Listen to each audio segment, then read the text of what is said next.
कहानी है रामपुर गांव की, जहां के मर्द महिलाओं को हमेशा नीचा दिखाने की कोशिश में रहते। अरे अभी तक खाना नहीं आया क्या? मुझे एक और शादी करने की जरूरत है। नहीं जी नहीं, ऐसा मत करना, वरना मैं कहाँ जाऊंगी। खाना लेकर मैं अभी आई जी। गांव की पंचायत में भी फैसले हमेशा औरतों के खिलाफ ही रहते। मैं जो फैसला सुनाता हूँ वो भगवान की आज्ञा होती है। इस लड़के ने अपने मन से शादी करके अच्छा नहीं किया। लड़के को घर भेज दो और इसकी शादी इसकी जाति की किसी लड़के से करवा दो। लेकिन ये लड़के, इसे तो गांव के बाहर निकाल दो। नहीं नहीं जमींदार साहब, ये क्या बोल रहे हैं? ऐसा नहीं हो सकता। मेरी बेटी मासूम है, इसे अच्छे बुरे की समझ नहीं है। अरे कहाँ जाएगी ये बेचारी? कहाँ जाएगी? इतनी चिंता है तो पूरे परिवार का गांव निकाला कर देते हैं। बेचारे पूरे बसे बसाए परिवार को गांव छोड़ना पड़ता है। चाहे जो हो, अगर बेटियों को कंट्रोल नहीं कर सकते तो गांव में रहने का कोई मतलब नहीं है। यहाँ औरतों को दब कर रहना होगा। कोई भी अपने हिसाब से कुछ नहीं कर सकता, सब ईश्वर की मर्जी से ही होगा। तभी गांव का एक आदमी दौड़ा दौड़ा आता है। सरपंच साहब, जमींदार साहब, वो कालिया है ना, उसकी बेटी पढ़ने के लिए शहर जा रही है। अच्छा, ये कब हो गया? और कालिया की हिम्मत कैसे हो गई ऐसा करने की? लेकर आओ उसे और उसकी बेटी को। बस फिर क्या था, हाजिर हो जाते हैं कालिया और उसकी बेटी सरपंच के सामने। और कालिया, ये क्या सुनने में आ रहा है? बेटी को इंजीनियर बना रहा है तू?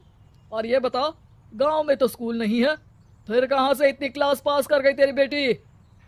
राधा, जो कि कालिया की बेटी है, उसे लगता है कि सरपंच उसकी तारीफ कर रहे हैं। सरपंच जी, मैंने ऑनलाइन पढ़ाई की है, डिस्टेंस लर्निंग से। सभी में मैंने अच्छे नंबर पाए हैं, जिसे देखते हुए शहर की इंजीनियरिंग कॉलेज में मुझे स्कॉलरशिप मिली है। वाह जी वाह, क्या होती है ये? पहले तो ये बताओ, फिर आगे की बात करते हैं। पूरा गांव राधा की बात सुन रहा था और राधा बोलती जा रही थी।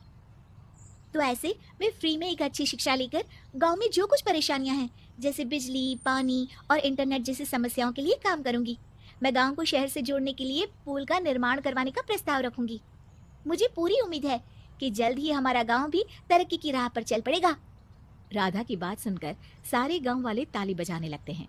सरपंच को समझ नहीं आता कि वो क्या करे। चुप रह नादान लड़की, गांव के खिलाफ जाने के लिए तुझे गांव से बेदखल कर दिया जाएगा, वो भी पूरे परिवार के साथ। और हाँ, अगर ठीक से गांव में रहना चाहती है तो ये पढ़ाई लिखाई छोड़ दे। हम तेरे लिए गांव का कोई होनहार लड़का देखेंगे। तभी गांव का एक आदमी बोल पड़ता है। अरे नहीं नहीं सरपंच जी, राधा बिटिया जो बता रही है, अगर वैसा हो जाए तो हम लोगों को पैसा कमाने के लिए बाहर नहीं जाना पड़ेगा। हाँ जी, और ना ही कोसों दूर पानी के लिए भटकना पड़ेगा।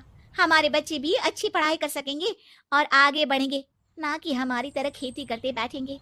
क्यों गांव वालों, राधा बिटिया का साथ देना चाहिए ना। सरपंच देखता है कि गांव राधा के साथ है तो वो चुप हो जाता है। वो घर आकर अपने सलाहकार से बात करता है, जो बहुत ही चालाक किस्म का इंसान होता है। अरे सरपंच साहब, आपको बहुत ही होशियारी से काम लेना पड़ेगा। एक बार गांव तरक्की कर गया, यहाँ के बालक पढ़ लिए तो कोई ना पूछेगा आपको।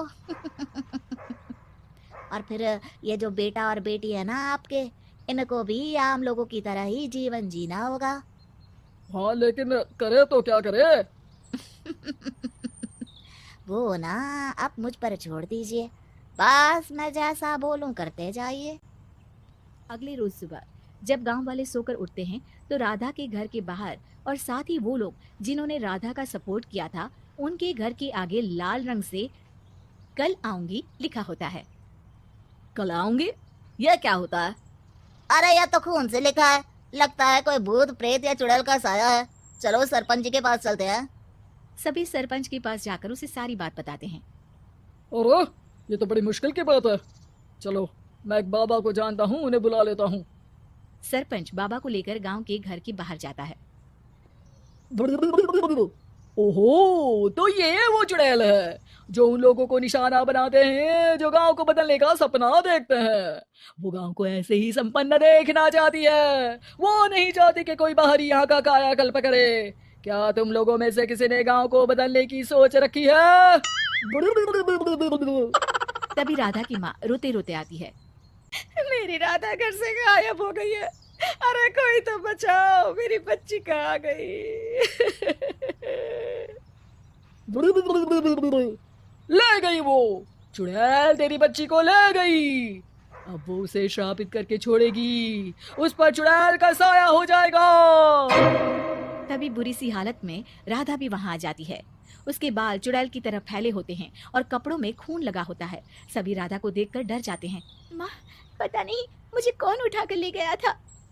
अरे दूर दूर हो जा चुड़ैल, अब हम लोग इस गांव में नहीं रुकेंगे। अरे कैसी बातें कर रहे हैं आप?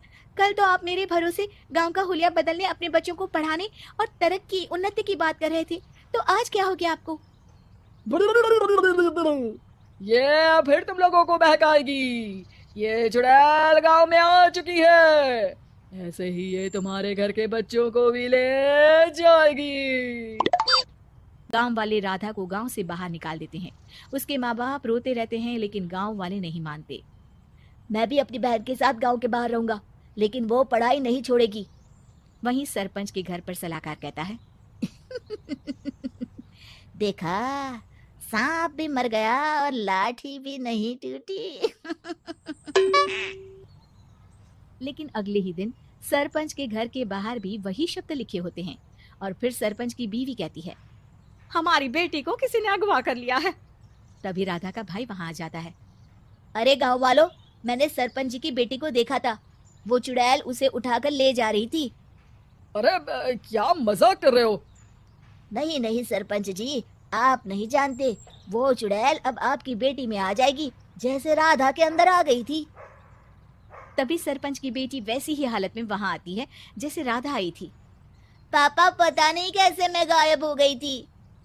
चुड़ैल, इसके अंदर भी चुड़ैल का साया है, मारो इसे। अरे नहीं नहीं, इसे भी राधा के पास गांव के बाहर ही भेज दो। अरे चुप रहो, मेरी बेटी कहीं नहीं जाएगी, और चुड़ैल वुड़ैल कुछ नहीं होता है। अरे कैसे बात कर रहे हो सरपंच जी? आप तो बोल रहे थे कि आपका फैसला भगवान का ज्ञान होता है, तो अपने पर बात आई तो अब आप ऐसे बोल रहे हैं। अरे ना ना ना, आपको अपनी बेटी को त्यागना ही होगा। अरे बुलाओ बाबा को। राधा का भाई बाबा को ले आता है, जिसे अब गांव वालों के डर के कारण सच बोलना पड़ता है। मैं कोई बाबा नहीं हूँ, मैं तो मोची था। ये सलाहकार महोदय ने मुझे कहा था एक्टिंग करने को, अब वो मुझे पैसे देने वाले हैं। अब मुझे माफ कर दो। गलती हो गई, मुझे माफ कर दो। तभी वहां राधा आ जाती है। देखा सरपंच जी, जब गांव के बच्चे साक्षर होंगे तो आप जैसे लोगों की चालाकी नहीं चलेगी।